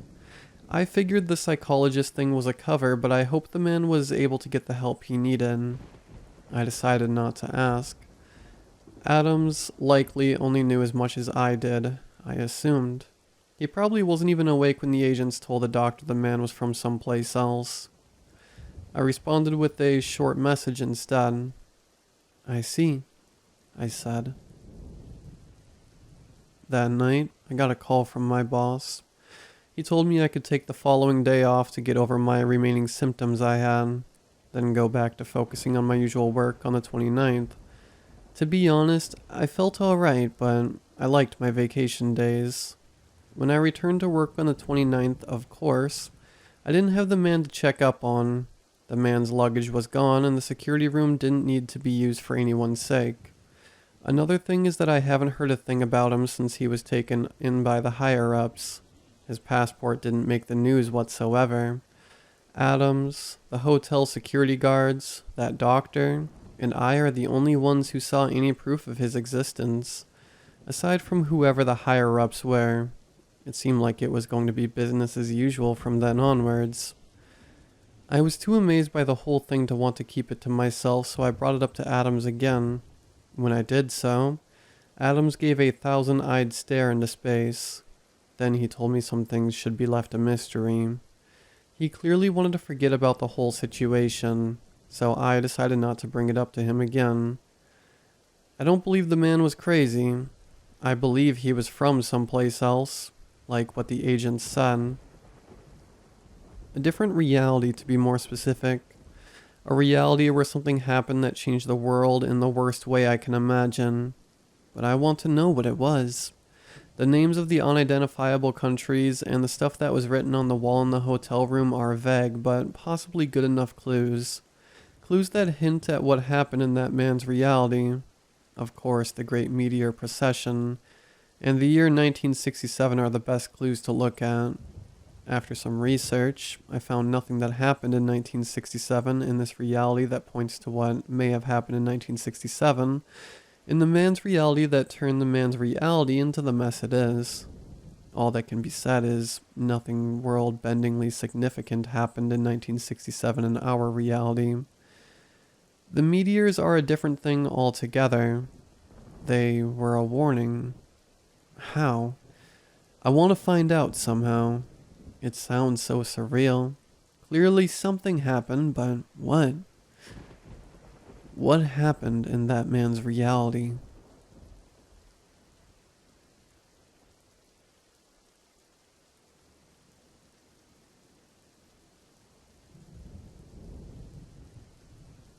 I stood in front of the cave and checked my pack one last time just to make sure that everything that needed was in there. Rope, a blade, and water, emergency kit, plenty of flares. I had packed an emergency beacon as well. The beacon was actually a prototype. It linked up directly to the office. If I was in distress and pushed it, my vitals would be sent along with my general location. The band around my wrist monitored my heart rate, and if anything was to happen, well, they knew whether they were looking for me or just my remains. Isn't that a fun thought? Never actually had I pushed it. Simon, who works on all the technology, told me that if I ever did need it, that I should be prepared to endure some pretty serious stimuli. Really wish that guy would just be clear with me sometimes. I didn't just explore the caves for the immense joy that I found in it. This was also what I did for work. My job was to go in and follow the map, make sure that everything was alright for either using it for tourism or mining, depending on the decision our clients made, of course. The Brighton Caverns were to be advertised as unlike any other diving experience available for exploration. That was pretty high praise considering how wonderful of an experience most of the dives that I ended up on were. It was a way to be closer to nature in a way that was uncommon. My first dive was on accident when I was only 7 years old. I had been staying at a friend's house while my parents were out of town and had gotten bored with the endless hours of television that we were consuming. So I took a stroll. The memories that kept that day shaped the person that I eventually grew up to be. Never have I felt as close to nature as I did in those moments, and my life has been about chasing that feeling down one more time. Then there was my first cave. It was down on the beach and forced into a corner that wouldn't notice unless you knew where to look. You had to pass through a thick set of reeds to even get to the entrance. I remember wandering through them and staring at the sky through their gentle sway. I remember feeling lost in that moment, and that feeling was like nothing else I had ever experienced. The cave itself was nothing extraordinary in retrospect, but in that moment, it was everything I ever needed. It was like the joy of holding a small rock in the palm of your hand, but reversed. It was an embrace from nature that chilled you to the core, but still sheltered you. It was a small cave. More of an opening, really. One extended about 50 yards in, but it may as well have been miles. The darkness, true darkness, that was at the back of that cave was unlike any that I had ever known up until that point of my life. A small search party found me nearly 10 hours later. It was impossible to hear their voices from inside the cave. The wind that came in from the sea was enough to simply drown it all away, much like a fan that nature provided. It had been so relaxing that I had fallen asleep, and that was how they found me. A faint smile across my lips as I stuffed all of my gear back into my bag while recalling those younger years of my life. My parents had gotten so fed up with how caves had then become the most incredible thing to me. They thought it was like an insane form of Stockholm Syndrome. It didn't matter. I had found a true calling. I secured my pack and did a few minutes of breathing in and out to enjoy the fresh oxygen before I started. Air changes inside of a cave, and quickly.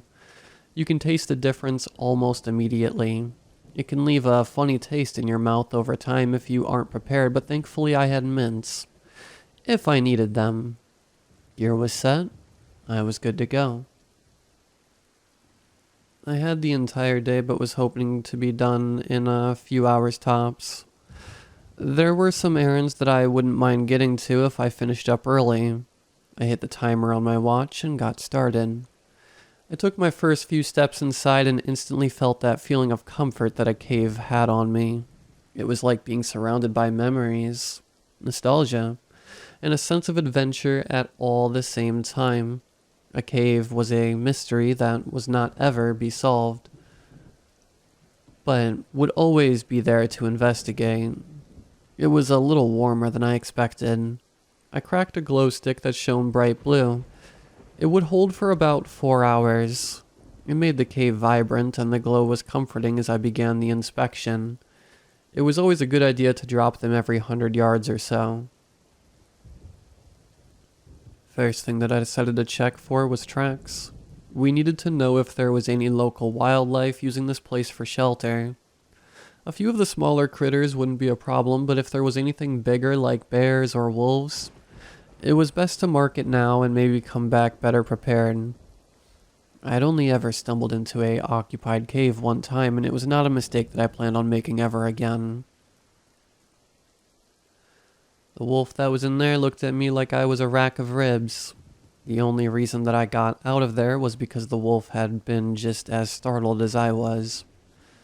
No tracks, at least not at the entrance. If there was anything in here, it had been posted up for a while. Shouldn't be too much of an issue. The light of my helmet illuminated the cave in a bright white glow, and I began to venture forth. There was nothing extraordinary about the first few feet into the cave, just a standard cave as far as I could tell. The rock formation seemed to be in order, and it didn't seem to be in any danger of a cave-in. I took the glove off my left hand and let it rest on the rock for a moment. It was like the feeling of collecting your favorite rock multiplied tenfold. I never felt as close to nature as when I did a dive. I slipped the glove back on after a few minutes, carried on, but not before cracking another glow stick. I made my way further in and listened for the sound of water. The initial report that my company had received stated that there was a naturally occurring source of water in here. We would need a sample of that to ensure that it wasn't carrying anything dangerous. It was a quiet cave. The sound of my footsteps being the only noise. I checked my watch. Wait, that can't be right. 6 hours? I just started. The timer on my watch ticked upwards, showing just over 360 minutes. That can't be right. I was still just by the entrance. 6 hours. That means the glow sticks had already gone out, but I swear I had only been a minute ago. Not even. The memory was fresh in my mind, and the more I thought about it, the more recently I was sure it had happened. I turned to double check and saw only darkness. Okay, that's not necessarily a problem. The watch must have given on the fritz, and perhaps I simply walked further than I thought I had. I took the watch off and slipped it into my jacket pocket. Would have to get it checked out later. It was a pretty expensive piece of equipment. As for the flares, I don't know. Maybe I had wandered farther than I thought. The temperature in the cave was hotter than I expected. There was a precipitation building on my forehead, and I could feel it beginning to build up underneath my clothes. I dropped my pack onto the floor and took off my jacket and slid it into my pack. A t-shirt wasn't my preferred outfit for exploration, but something told me that this heat was only going to get worse. Strange. Usually the caves arranged a much cooler temperature than outside, and it had been a little warm when I came in, but this was ridiculous. It was the middle of winter after all. This kind of heat shouldn't be present. I stood up and then realized I wasn't sure which way I had just been going. That was odd. I usually had a fantastic sense of direction. Okay, no need to panic. I have been in dozens of caves and even lost once or twice. It was never a big deal. Just pick a direction and move forward. Usually there was a little more to go on, and it always seemed like it was going to be okay. Brighton Cave seemed to be built different, however. I couldn't shake the feeling that I wasn't alone here. Fear should have been the last thing on my mind. Panicking was not a good idea. I needed to keep a clear head on my shoulders. It couldn't get much worse than this. Just a little lose, that's all. It was going to be okay. Just breathe. Remember that you have to breathe. Then my light went out on my helmet. It was sudden and there was no warning. It didn't blink, it didn't flash. Suddenly there was nothing but complete and total darkness enveloping me. If ever there was an emergency, it was now. I needed that beacon. I reached into my pack with trembling hands and began to rifle through it. I pulled out the jacket I had just shoved in there, the food, the water, everything. It had to be in here. It was in a small case about 6 inches wide. I had packed it. I was sure of it. I felt it in my hand and instantly embraced a shockwave of relief that surged throughout my body. There was an audible sigh that escaped from my mouth, but I soon found that feeling of salvation to be short-lived.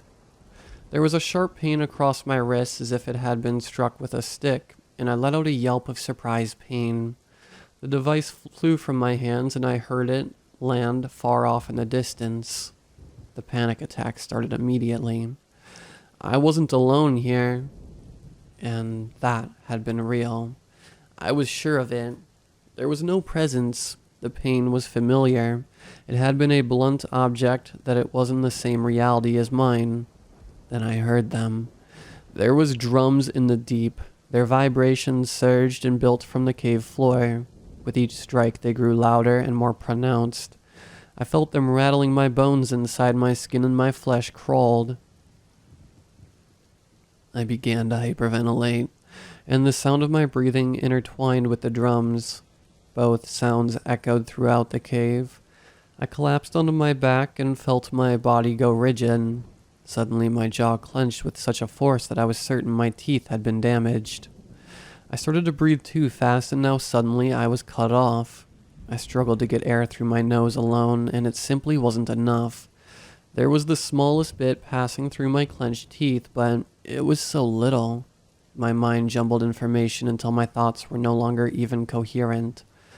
I no longer was able to process words or the sound of my own conscience.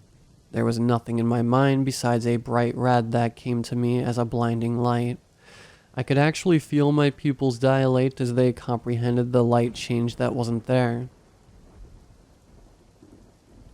I began to shake and my teeth began to grind together. After a couple seconds, I felt the bits of teeth that had come off against my lips. I wanted to scream out, but my jaw was locked firm. I needed to get out of here, but I couldn't even move.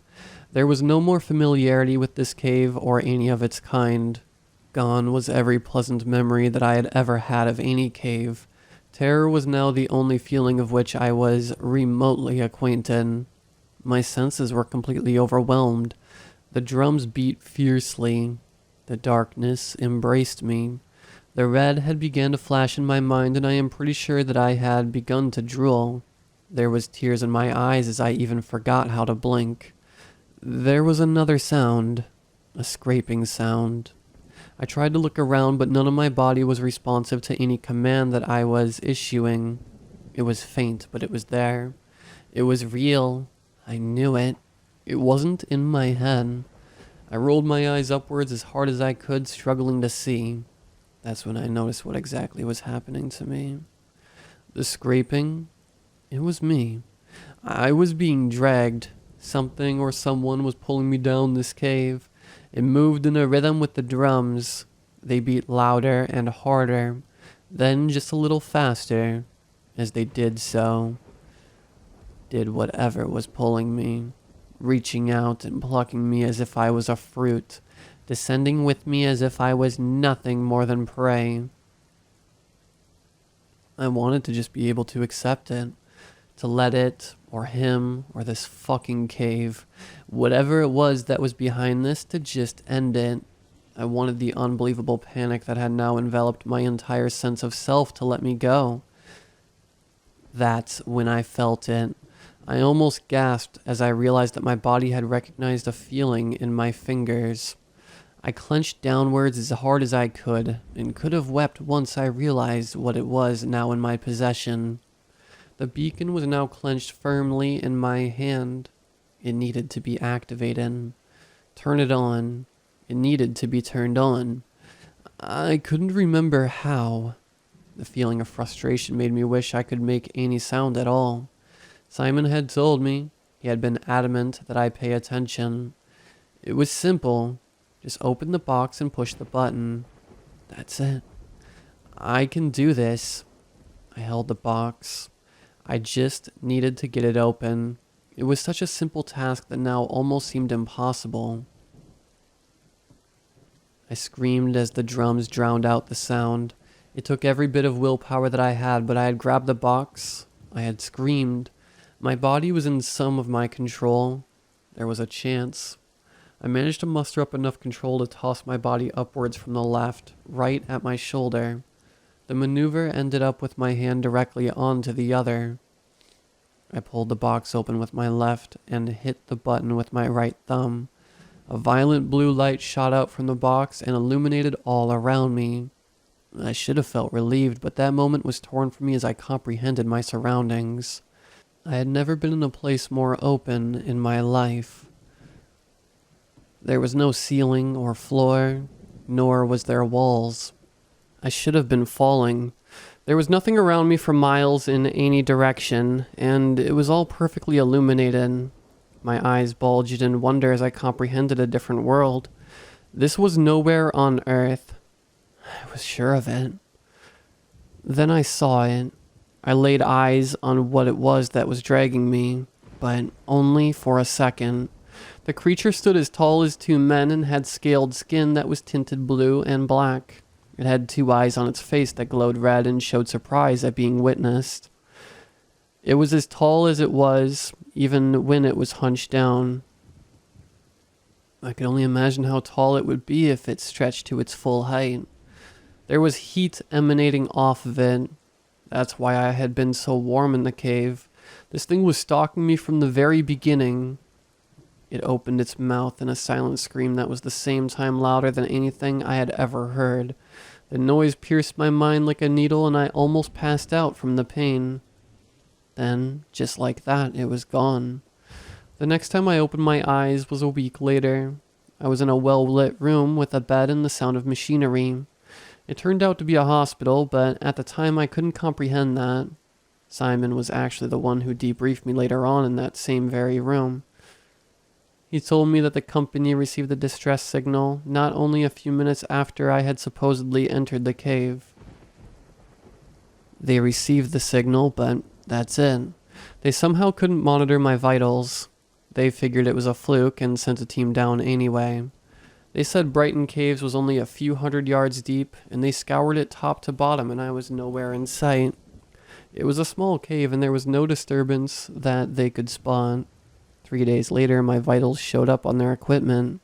My heart rate was so fast that it should have exploded. The team was still camping in the area and running a search and rescue through the woods. They found me at the mouth of the cave. I was naked and covered in what was described to me as a tar-like black substance. I had lost approximately 10 kilograms in weight and was in the middle of a seizure. By the time I reached the hospital, I was no longer responsive. A coma is what they told me. Nothing they could do but wait. They told me I was lucky to have woken up after whatever the hell it was that had happened to me. I still work for the same company. I don't do field work anymore though. I'm not sure if I ever will be able to step foot in a cave again. I spend most of my time now in the office going through other explorers' reports as well as looking over charts. They actually offered me a trauma package that would ensure that I basically never would have to work again. But they were clearly scared of some kind of lawsuit. I was nothing but grateful to them, though. Whatever it was that happened to me down there was out of anyone's control. I still see that thing when I try and sleep at night. Also, if I ever get a little too warm in an enclosed area, then I start to have breathing issues. My therapist says that should get easier as time passes, but we'll see.